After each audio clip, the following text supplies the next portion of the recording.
खुदावंद के मसीह शुक्रगुजारी करते हैं, खुदावंद के मसीह का शुक्र अदा करते हैं जिस खुदा ने आज फिर हमें यहाँ पे सबको जमा किया है और मुमकिन है कि हम खुदा के ज़िंदगी की आवाज़ को सुने। यीशु मसीह के जिंदा जलाली बरकत नाम में आप सबको सलाम। खुदावंद यीशु मसीह आपको हमेशा की ज़िंदगी बख्शे। और एक बात मैं करूँगा कि जो हर दफ़ा पैगामात होते हैं, कलाम सुनाया जाता है, तो किसी को कुछ याद है? जी बेटा,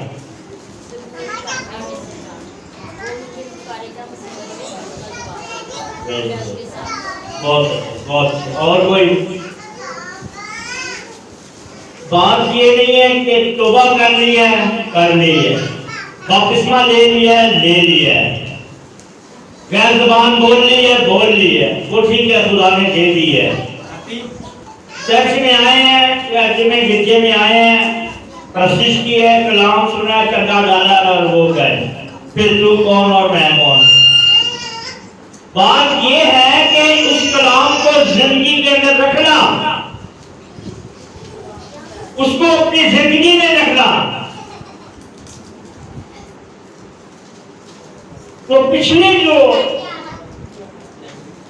इतवार को जो पैगाम था वो किस टॉपिक पे था? एक मैम ने बताया, आए तो बहुत सारे थे, और भी किसी कुछ याद है कि नहीं है? अगर कोई बाहर से खादम आ जाए और वो पूछ ले, आपसे कोई सवाल कर ले, तो आपको पता ही नहीं होगा। इसीलिए बाइबल मुकद्दस में लिखा है कि इब्ने आदम खोए हुए को ढूंढने और निजात देने के लिए आया था, ताकि वो जिंदगी पाए और कसरत की जिंदगी पाए। कसरत की जिंदगी पाने के लिए हमें कुछ खोना पड़ेगा, अपने आप को देना पड़ेगा। जब तक हम अपने आप को उसको देंगे नहीं, हमें कुछ नहीं मिलेगा। थोड़ी इसको कम करना, जब तक हम अपने आप को खुदा को नहीं देंगे, हमें कुछ नहीं मिलेगा। आपको ये पता होना चाहिए कि हमारे को पिछले सबक में क्या सुनाया गया था, उससे पिछले को क्या सुनाया गया था। पाली वारस साहब थे हमारे पास, जो बहुत लोग हैं मसीह के सो गए हैं, वो हर दफा ये पूछते थे, तो जब से वो गए हैं तो फिर से बताया गया। मेरे जीजों, यीशु मसीह की आमद बहुत करीब है। अभी वो आपको सिस्टर ने बताया कि हम दुनियादारी में सब कुछ जानते हैं, हमें मेकअप करने आते हैं, हमें सब कुछ करना आता है, मगर हमें इस बात की भी तरबियत होनी चाहिए। कोई आमीन कहेगा? कोई आमीन कहेगा? तो फिर हम यीशु मसीह के लिए जोरदार तारीफ करेंगे, जोरदार तारीफ करेंगे, दोनों हाथों में हिला के यीशु मसीह को वेलकम करेंगे। ये किसी इंसान को नहीं, क्योंकि ये सारा ऑनर, सारा जलाल, सारी बुजुर्गी किसकी है? यीशु नासरी की है,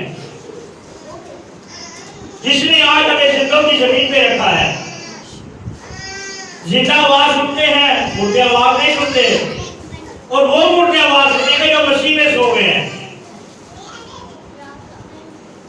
अदालत भी होगी, जिंदों की भी और मुर्दों की भी, और वो मुर्दे बाद को जी उठेंगे अपनी हयाती के लिए, और बाद जी उठेंगे जिल्लत और रुसवाई के लिए। और जिनकी किताबें हयात में लिखे होंगे वो ही मुबारक करेंगे।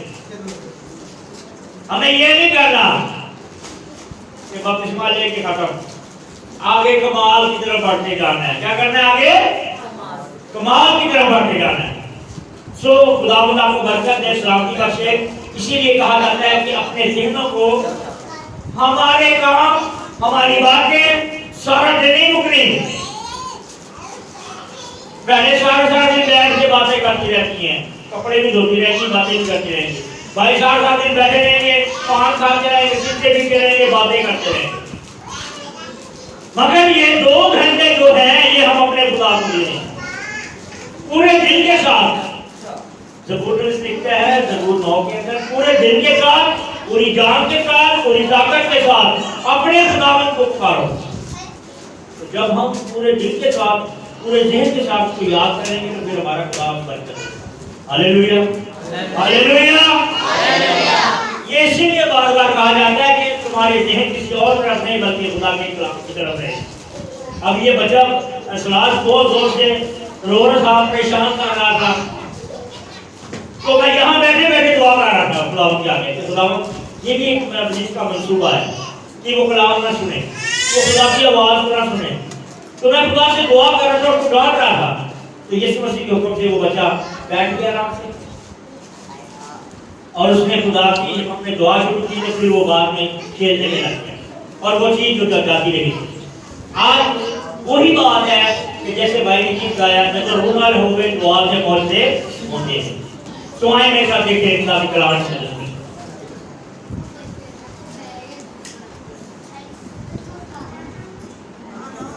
मुकद्दस लूका रसूल की अंजील, मुकद्दस लूका रसूल की अंजील खुदावंद यीशु मसीह के मुबारक नाम से उसका 19 बाब और उसकी 10 आयत बड़े तवज्जो के साथ। ये फिर आंदा इतवार में पूछा जाएगा, ये मैं आपको बता दूं। अभी यहाँ के खादम आने वाले हैं और भी, फिर मैं उनके सामने भी पूछूंगा।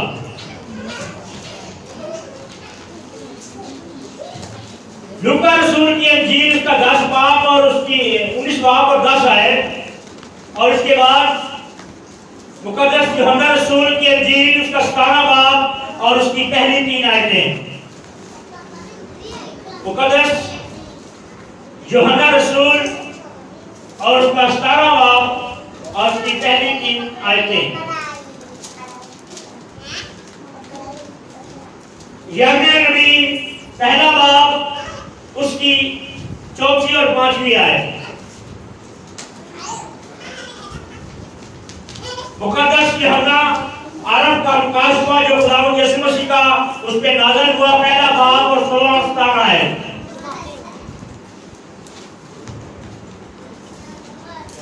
आज हम सीखेंगे कि खुदा इब्ने आदम को ढूंढने के लिए आया।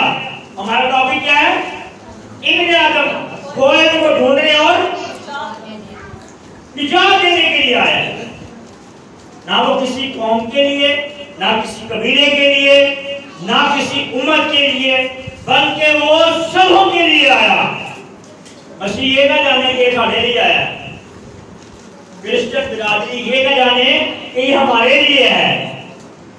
अगर हम यूहन्ना के इंजील में पीछे वापस हो रहा करते तो खुदा ने दुनिया से ऐसी मोहब्बत की और उसने अपने इकलौते बेटे को बख्श दिया ताकि जो उस पे ईमान लाए हलाक ना हो बल्कि हमेशा की जिंदगी पाए। आज हम देखेंगे कलाम मुकद्दस के अंदर कि इब्ने आदम खोए को ढूंढने और निजात देने आया है। और यूहन्ना के इंजील 17 बाब के अंदर जी हमारे पढ़ेगा यूहन्ना के इंजील 17 बाब और उसकी पहली 3 आयतें। यीशु मसीह के नाम में आपको सलाम। तो आए कुरान के खुदा पाक कलाम में से पढ़ेंगे यूहन्ना रसूल की पाक खुदा मजीद मुकद्दस उसका बाब नंबर 17 और उसकी पहली 3 आयत लिखा है। यीशु ने ये बातें कही और अपनी आंखें आसमान की तरफ उठाकर कहा, अब आप वो घड़ी आ पहुंची, अपने बेटे का जलाल जाहिर कर ताकि बेटा तेरा जलाल जाहिर करे। चुनांचे तूने उसे हर बशर पर इख्तियार दिया है ताकि जिन्हें तूने उसे बख्शा है उन सब को वो हमेशा की जिंदगी दे। और हमेशा की जिंदगी ये है कि वो तुझे वाहिद खुदा और बरहक को और यीशु मसीह को जिसे तूने भेजा है जाने। आमीन। जाने। और इससे पहले हमें 2 बातों को ध्यान में रखना है। मैं इसको दोबारा रिवाइज करता हूँ, इसकी मैं एक आयत पढ़ूंगा। यीशु ने ये बातें कही और अपनी आंखें आसमान की तरफ उठाकर कहा कि ऐ बाप, वो भी अपने बाप से दरख्वास्त करता है। खुदावंद यीशु मसीह अपने बाप से दरख्वास्त खुदा है, जो कायनात का खुदा है, जिसने तख्लीक किया, जिसने बनी आदम बनो इंसान को क्या किया, खलक किया, वो कायनात का मालिक।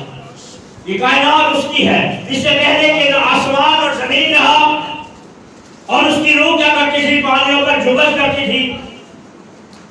ज़ाता यकदस का तरीका है कलाम मुक़द्दस में, अंजील मुनव्वरा ये बयान करती है कि हमने उस बात का ऐसा जलाल देखा, ऐसी कुदरत को देखा, जैसे अपने इकलौते बेटे को अपने बख्श दिया। अभी हम गा रहे थे कि ऐ पाक रूह तख्लीक करता है, खुदा अपनी कुदरत को जाहिर करता है। कनानियों में अक्सर प्रोग्रामों में इबादतों के अंदर यही लिखा होता है, वहां पे ये लिखा होता है कि शफाया बशार की इबादत, शफाया बशार की इबादत, के लोग शफा को मौजे को देखने आए।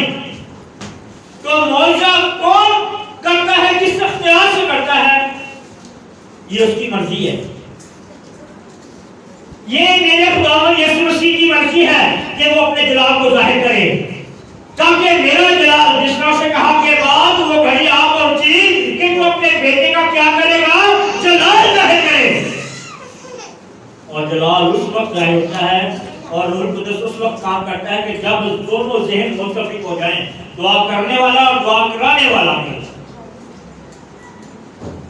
चाहे वो कोई भी है। अगर मैं पूछ लूं कि बपतिस्मा कितने लिया है, कितना लिया बपतिस्मा लिया, सबों ने लिया, पीछे आ रहे हैं उन्होंने भी लिया। निजात कितने लोगों ने पाई है, सबने पाई है। गैर जुबानी कौन बोलता है, सब बोलते। तो पौलुस रसूल कहता है कि इसकी इन्हीं बातों तक ना रहे, बल्कि कमाल की तरफ बढ़ते जाएं, कमाल की तरफ जाएं, ताकि वो और आपके ऊपर मुकाशफे के भेद खोले खुदा। उन रटे रटाए मैसेजों को, उन सुनी सुनाई बातों में ना रहे, बल्कि उस कमाल की तरफ बढ़ते जाएं जो कि खुदा ने कलाम मुक़द्दस के अंदर फरमाया है कि इब्ने आदम खोए हुए को ढूंढने और निजात देने के लिए आया है। और जहन्नम के तीन पहले बाप के तरीके से खुदा खुद कलमा बन के जमीन पर उतर आया, ताकि उसके बदल से उनका जलाल जाहिर हो। आज हम खुदा की शुक्रगुजारी करते हैं कि जिस खुदा ने हमें ये हिकमत जलाई अता की है, जिसने हमें ये जिंदगी अता की है।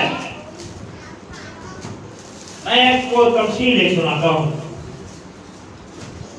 कोई शख्स था, कोई मालदार था वो, और वो उसके पास बहुत सारी भेड़ बकरियां थी, मगर वो अपनी हर एक चीज की परवाह करता था।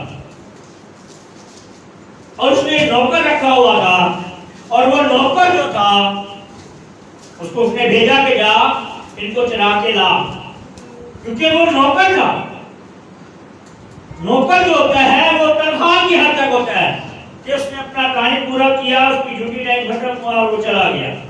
पर मालिक का जो होता है वो साहिब अख्तियार होता है, उसको हर बात का पता होता है कि मैंने क्या वक्त गुजरा है या नहीं।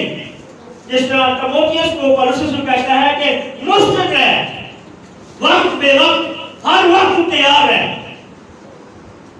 और वो कहता है कि मैं एक अच्छी कुश्ती लड़ चुका हूं, तो वक्त तू तैयार हो, वो घड़ी आ पहुंची है कि आप तू उस कुश्ती को जीते, उस अखाड़े को जीते, उस मैदान के अंदर तू फतह पाए। किसके नाम से फतह पाए? यीशु मसीह के नाम। और वो भेड़े चराने गया, और जब जंगल के अंदर गया तो पहाड़ों में गया तो उसको भेड़िए पड़ गए। कुछ भेड़ियों ने फाड़ा चीरा, उसको बरगंदा किया और कुछ को खाया और कुछ जख्मी हो गई, कुछ जाके गारफाओं से जती वो पहाड़ों के अंदर छुप गई जाके। जो थोड़ी बहुत उसको मिली वो लेके घर आ गया, और घर आके वो क्या कहता है, मालिक ने कहा कि आज ये जल्दी वापस आ गया, क्या बात है? उसने कहा कि आज मेरे साथ ये वाकया हुआ है, और वो जो जानवर थे, वो भेड़िए जो थे, वो क्या हुए, उसको हम सबको पड़ गए और कुछ भेड़ों को नुकसान पहुंचा, उसको मैं ले आया और बाकी का पता नहीं कि वो कहाँ है। उसको फिक्र हुई उसने भेड़ खाने में उन भेड़ों को बंद किया और वो फिर अकेला गया। मगर वो भेड़ें जो थी वो खौफ ज़दा थी, वो परेशान थी, वो उस टाइम उनकी दिलों में खौफ बैठा हुआ था और वो क्या कर रही थी, काम रही थी, वो बाहर नहीं निकल रही थी। उसने तलाश की, उसने आवाज मारी मगर वो ना मारा। फिर उसने क्या किया, उसने अपनी उन भेड़ों में से एक भेड़ को पकड़ा, जो भेड़ जो ज़िबा हुई थी उसकी इसने खाल ली और उसकी खाल को पहना और वो उन्हीं की मालिक बन के वो चलने लगा जमीन के ऊपर और तिरकता हुआ साथ साथ किया और वो आवाज निकालता रहा जिस तरह के भेड़ों की आवाज थी। मैं करता रहा और वो उनके दरमियान पहाड़ों के अंदर फिरता रहा। तो उन भेड़ों ने जब उसकी आवाज को सुना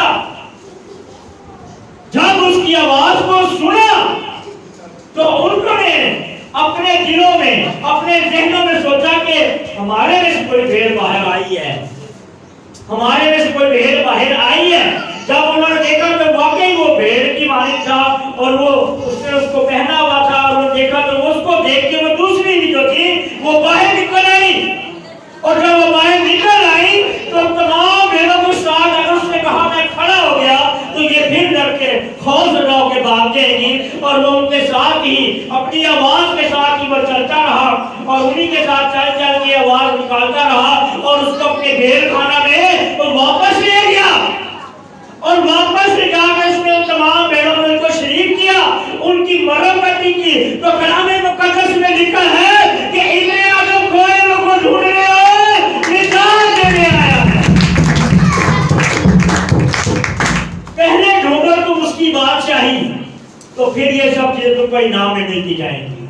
पौलुस कहता है कमाल की तरफ बढ़ते जाना है, ना कि उन्हीं हदों में ठहरे रहना है, बल्कि जिस तरह हम दुआ करते हैं कि खुदा इस यरूशलेम की हदों को बढ़ा, तो उसी तरह जब वो भेड़ खाना ने किया और उसने उनकी मरम्मत की और उनको देखा, उनको देखभाल की, तो वो जो नौकर था उसने देखा कि मालिक तो सबको ले आया है, तो वो हैरान परेशान हुआ। उसने कहा कि मुझे इनका दर्द है, ये मेरे खून खरीदे हुए लोग। तो खुदा ने अपने इकलौते बेटे को दुनिया में भेज दिया ताकि जो कोई इस पे ईमान लाए हलाक ना हो बल्कि हमेशा की जिंदगी पाए। तो हमेशा की जिंदगी किसके पास है? बेटे के पास है। तो उसने कहा कि बाप तेरा जलाल जाहिर हो, तू अपने कुदरत को जाहिर कर। खुदा क्या करता है? अपने सिर्फ मसीहों के लिए नहीं, क्रिश्चियनियों के लिए नहीं, बल्कि उन तमाम के लिए इक्वल। क्या मसीहों के लिए सूरज चमकाता है, या उन्हीं के लिए बारिश करता है, या उन्हीं के लिए बारिश के साथ ठंडी हवाएं लाता है? क्या साथ आए हमसाए को हवा नहीं जाती है। धूप निकलती है सबको लगती है, गर्मी होती सबके साथ, सर्दी होती सबके साथ, मगर खुदा फरमाता है ये कि जो कोई उस पर ईमान लाएगा वो हलाक ना होगा बल्कि हमेशा की जिंदगी पाएगा। तो मुकद्दस यूहन्ना आरफ बयान करता है, इसके अंदर लिखा है काशवा पहला बाब उसकी 16 से 17 से लेकर 19 आयत तक जरा पढ़ेगा, बुलंद आवाज से जरा पढ़े जी। कि जब मैंने उसको देखा,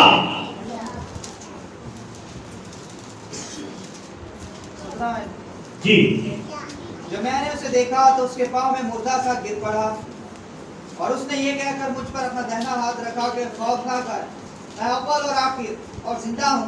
मैं मर गया था और देव अब्दुल्लाबाद जिंदा रहूंगा। हालेलुया। मैं मर गया था, मैं जिंदा हूँ, अव्वल और आखिर हूँ, इब्तिदा हूँ, इंतहा हूँ। कहते हैं कि जब मैंने इसको मैंने देखा तो मुर्दा सा उसके पांव में गिर गया और उसने अपना दाहिना हाथ देके मुझे उठा लिया कि खौफ ना कर, घबरा ना, क्योंकि तुझे मैंने जिंदगी की कुंजियां दी हैं। और खुदा ने ये जाहिर किया कि अपने लोगों पे अपनी कुदरत को जाहिर करे। क्या वो अपनी शफाअत को नाज़िल नहीं करता? अगर कोई रसोली है किसी को तो वो उस रसोली को भी दूर करता है। जो कोई कहेगा कि मैं बड़ा टिडल खाऊंगा, बड़ा मैं बारी तुसी मेरे को ले आओ, मैं शिफा देवांगा, तो ये उसकी भूल है। क्योंकि जिसने शफाअत देनी है, शफाअत के पीछे ना भागे, शफाअत के पीछे ना भागे, बल्कि उस चाबी के पीछे भागे जो जिंदगी देने वाला चाबी है, और हम सब तो जिंदगी ताकत है। खुदाए कादिर मुतली कहता है कि मैंने तुझे माँ के पेट में खलक किया, अभी तू बर्तन में ही था तो मैंने तुझे तखलीक किया और तुझे महसूस किया। यिर्मयाह पहला बाब उसकी 4-5 आयत पढ़े जरा, कि दाऊद नबी कहता है कि तेरा फजल ही काफी है। जब उसका फजल हमारे लिए है तो हमें उन चीजों को याद रखना चाहिए कि जो मेरे लिए और आपके लिए शरीर के ऊपर चढ़ गया, जिसने मौत और कब्र पे फतह पाई, उसने कांटों का ताज पहना मेरे लिए, उसने कसरी में नजर खाया मेरे लिए, उसने उस लानत को, उस शरीर लानती को क्या किया, उसके अपने खून से धो के पाक साफ कर दिया। जी यिर्मयाह नबी का सहीफा बाब नंबर 4 आयत। तब खुदावंद का कलाम मुझ पर नाज़िल हुआ और उसने फरमाया, इस बेशतर के मैंने तुझे बातिल में खलक किया, मैं तुझे जानता था और तेरी विलादत से पहले मैंने तुझे महसूस किया। तुझे महसूस किया, अभी तू पैदा नहीं हुआ, अभी तू बादल में है, माँ के पेट में ही है, तो तुझे मैंने उसी वक्त महसूस किया, तखलीक किया कि तू मेरे नाम की मुनादी करे। वो कहता है जब पैदा हो गया, कहता है कि मैं नहीं बोल सकता, मैं तो बच्चा हूँ, मगर खुदा ने कहा कि मैं तुझे भेजता हूँ। ये उसकी कुदरत है, वो किसी जवान को इस्तेमाल करे, किसी बच्चे को इस्तेमाल करे, किसी बड़े को, बूढ़े को, बुजुर्ग को, बेटी को, बेटे को इस्तेमाल करे। आज हम खुदा की ये उस नेमत को देखते हैं जिस खुदा ने ये कलम तख्लीक किया है। इसी तरह हम खुदा के कलाम में देखेंगे, ज़बूर में लिखता है, खुदा जी जरा पढ़े ज़बूर 150 की आखिरी आयत 6 आयत। मुतसल्लिम जो क्या चीज है ये जी, हर मुतनफ़िस खुदावंद की हम्द करे, खुदावंद की हम्द करो। आमीन आमीन। मुतसल्लिम ये क्या है कि जो सांस लेने वाली चीज है, जानदार है। कलाम मुक़द्दस में लिखा है कि वो अपनी मुट्ठी खोलता है और जानदारों को भी क्या करता है, खुराक मुहैया करता है, क्योंकि वो उसका नाम क्या है, यहोवा यही है, यहोवा यही है, वो मुहैया करने वाला खुदा। और उसने फरमाया कि देखो वो उसके अंदर जो जमीन के अंदर पत्थर के अंदर जो कीड़ा है, वो उसको सांस लेता है, उसको भी वो रिज़्क़ देने की कुदरत रखता है।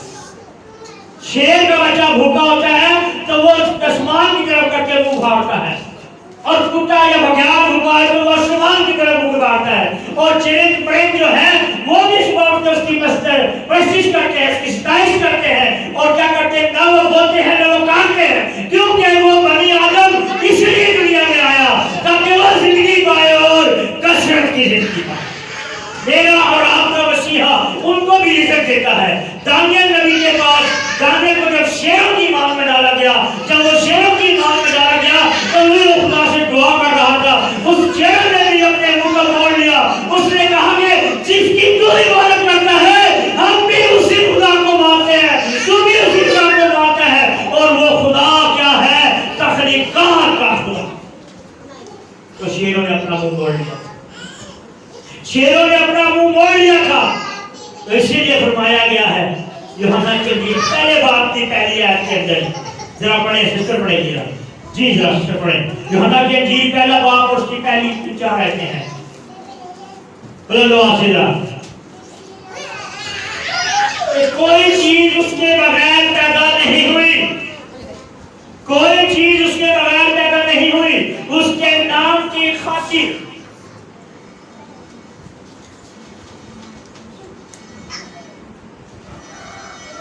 यूहन्ना की इंजील पहला बाब पहली आयत से जी। खुदा में कलाम था और कलाम खुदा के साथ था और कलाम खुदा था, यही खुदा में खुदा के साथ था। सब चीजें उसके वसीला से पैदा हुई और जो कुछ पैदा हुआ है उसमें से कोई चीज भी उसके बगैर पैदा नहीं हुई। उसमें जिंदगी थी और वो जिंदगी आदमियों का नूर थी। वो जिंदगी आदमियों का नूर थी। वो जिंदगी कौन थी? वो तारीकी नहीं थी, वो रोशनी थी। जैसे वो यूहन्ना अरब बयान करते हैं, इस चीज को क्या कहते हैं कि मैं उसके काम में मुर्दा सा होकर गिर पड़ा, क्योंकि मुझे कुव्वत नहीं थी कि मैं सामने ठहर सकता या मैं खड़ा रह सकता। मुझे वो ताकत न रही, क्योंकि उसके जो बाल थे सफेद बर्फ की मानिंद, ऊन की मानिंद थे, और उसकी आंखें आग के शोले की मानिंद, उसकी पहचान जो थी सफेद थी, और उसके पांव खालिस पीतल की मानिंद। तो फिर मेरे में इतना दम नहीं था कि मैं उसके सामने खड़ा रह सकता, क्योंकि खुदाए कादिर मुतरिक है, वो खुदाए अज़ीम है, वो बरहक और सच्चाई है। और जब कलामे मुक़द्दस में लिखा है यूहन्ना के 3:32 में कि जब तुम सच्चाई को कबूल करोगे, सच्चाई तुमको आजाद कर देगी। कोई आमीन कहेगा? आमीन। कोई आमीन कहेगा? आमीन। यीशु के लिए जोरदार ताली बजाएंगे। Hallelujah, hallelujah. मेरे जीवन पुराने वो वक्त पार कर दिया है। अभी ये ज़मीनी आफ़तें हैं। कलामे मुक़द्दस बयान करता है मुकाशरों में कि ये ज़मीनी आफ़तें हैं, अभी आसमानी आफ़तें बाकी हैं। तो खुदा के आगे दुआ मांगो, इससे पेशतर कि खुदावंद यीशु मसीह जल्द आ जाए और वो वक्त नज़दीक आ पहुंचा। लूका 21:10 में लिखा है कि जब सल्तनत पे सल्तनत चढ़ाई करेगी, कौम पे कौम चढ़ाई करेगी, तो लोग इब्ने आदम के आने के निशान मांगेंगे, तो ये निशान होंगे। आज वहां पे वो वक्त आ गया है, लोग कट्टो घर कर रहे हैं, एक दूसरे को मार रहे हैं, कूट रहे हैं, फना कर रहे हैं, तलवार चल रही है, मगर इब्ने आदम का आना बस कुछ देर बाकी है। मुबारक है वो लोग जिनके जामे भरे के खून से धुले हैं।